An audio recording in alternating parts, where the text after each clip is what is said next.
Subscribe करें हमारे YouTube channel को और बेल आइकन को प्रेस करें हमारे लेटेस्ट वीडियोस को देखने के लिए।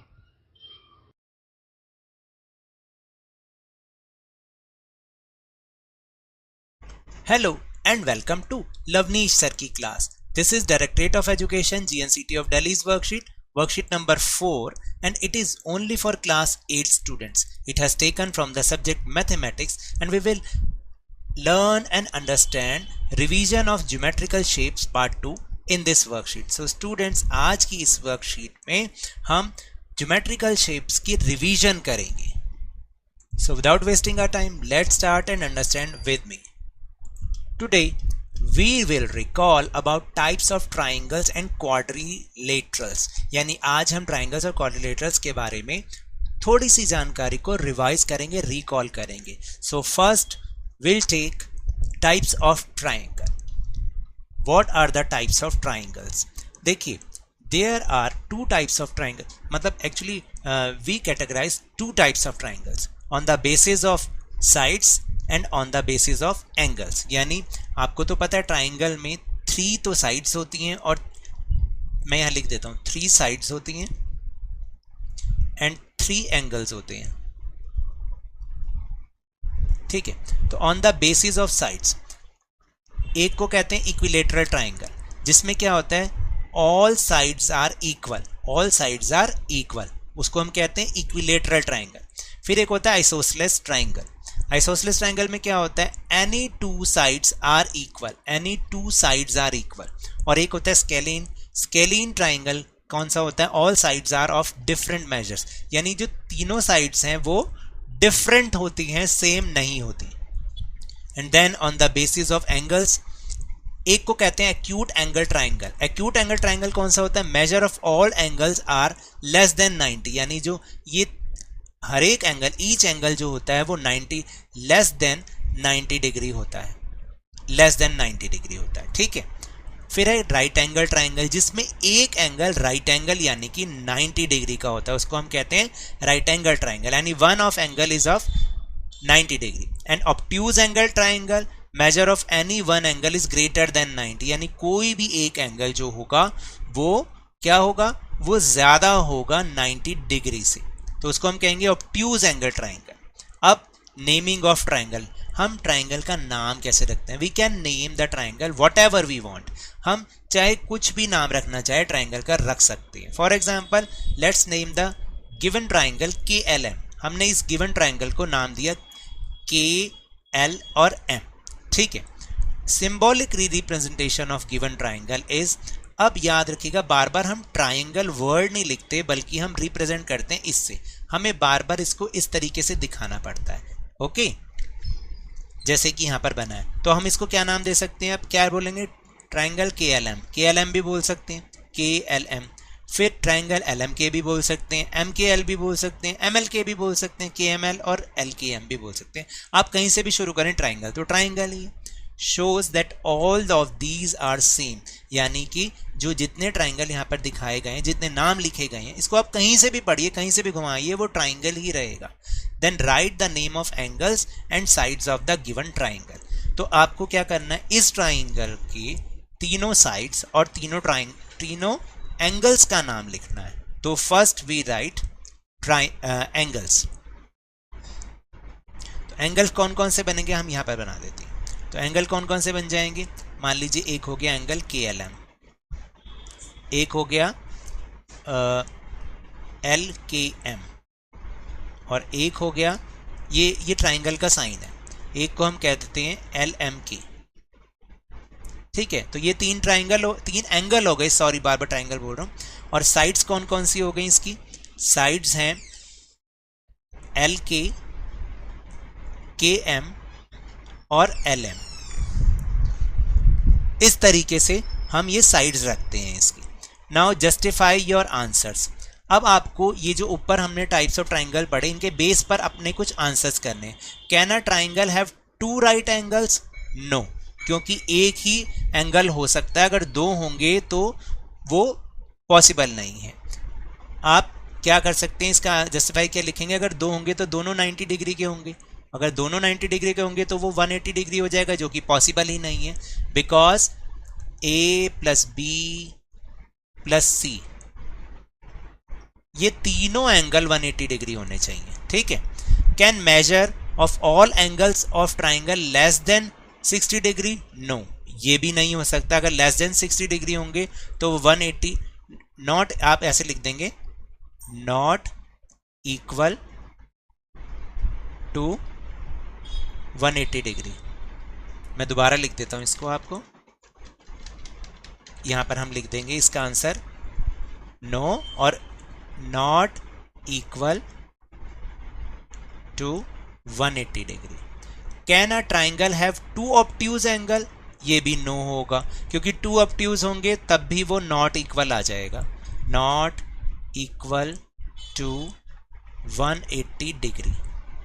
Draw a triangle and show a median also. अब आपको एक ट्राइंगल बनाना है जिसमें उसकी मीडियन दिखानी है। और पांचवा क्वेश्चन है how many medians does have a triangle have. दोनों को मैं आपको एक ही फिगर में दिखा रहा हूं। सी, आपको एक ट्राइंगल बनाना है और ये होती है मीडियन। ये क्या है? मीडियन। मीडियन क्या कहते हैं?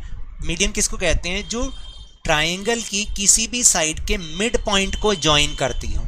जो लाइन सेगमेंट ट्राइंगल की किसी भी साइड के मिड पॉइंट को ज्वाइन करती हो उसको हम मीडियन कहते हैं, MEDIAN, median.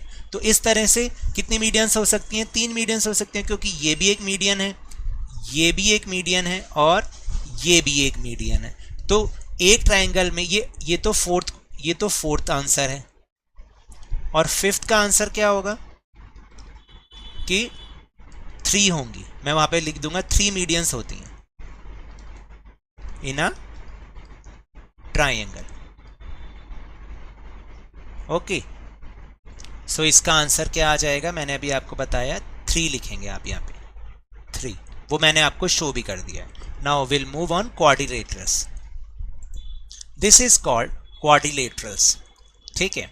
Right the name of the given quadrilateral. Quadrilateral जो होता है वो 4 साइड से मिलकर बना हुआ होता है, उसको हम क्वाड्रिलेटरल कहते हैं, किसमें 4 साइड्स होती हैं। तो इसका नाम क्या होगा क्वाड्रिलेटरल का? हम इसको जो है इस तरीके से लिख सकते हैं, ABCD, ठीक है। एंड ऑल साइड्स कौन कौन सी होंगी इसकी? AB, BC, CD and AD। All angles कौन कौन से होंगे इसमें? देखिए, एंगल का साइन मैंने बताया था कैसे होता है, ये होता है। आप उसको कर दो BAD, फिर आप कर दो ABC, फिर कर दो BCD एंड एंगल कौन सा हो जाएगा D के लिए?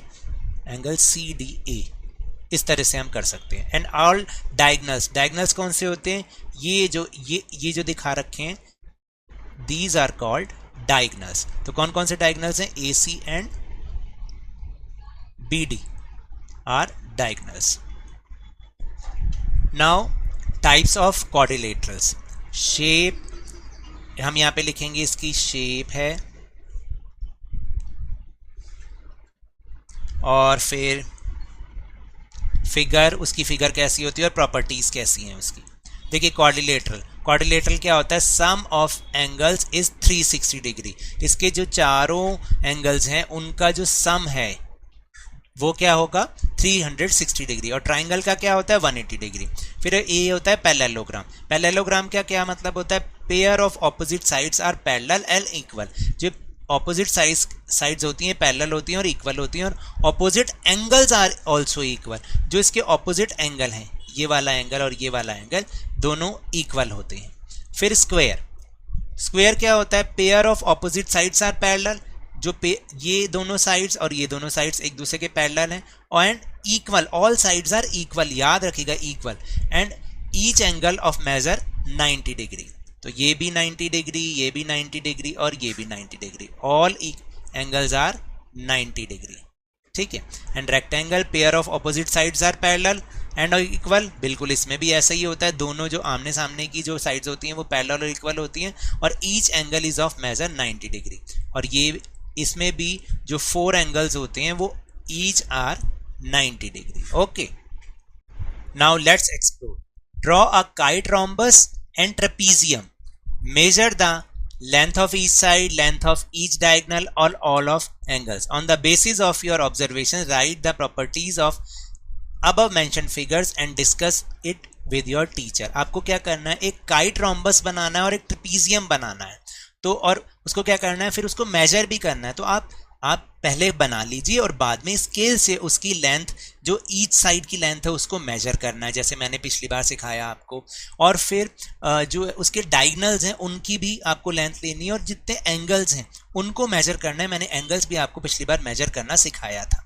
ठीक है, तो आपको क्या करना है, फिर उसके बेस पर अपनी उसकी प्रॉपर्टीज को लिखना है. तो मैं यहाँ पर आपको फिगर भी दिखा रहा हूँ और उसकी प्रॉपर्टीज भी लिख के दिखा रहा हूँ. So here is kite rhombus. Kite rhombus आपने ऐसी फिगर बनानी है, उसकी ऐसी फिगर बना लीजिए, बाद में उसकी मेजरमेंट कीजिएगा, उसके एंगल्स की, उसकी साइड्स की.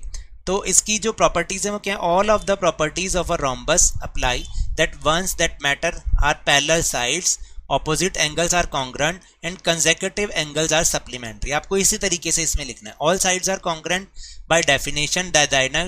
The diagonals bisect the angles and the diagonals are perpendicular bisectors of each other. देखिए आपको क्या करना है, ये इसके diagonals भी हैं,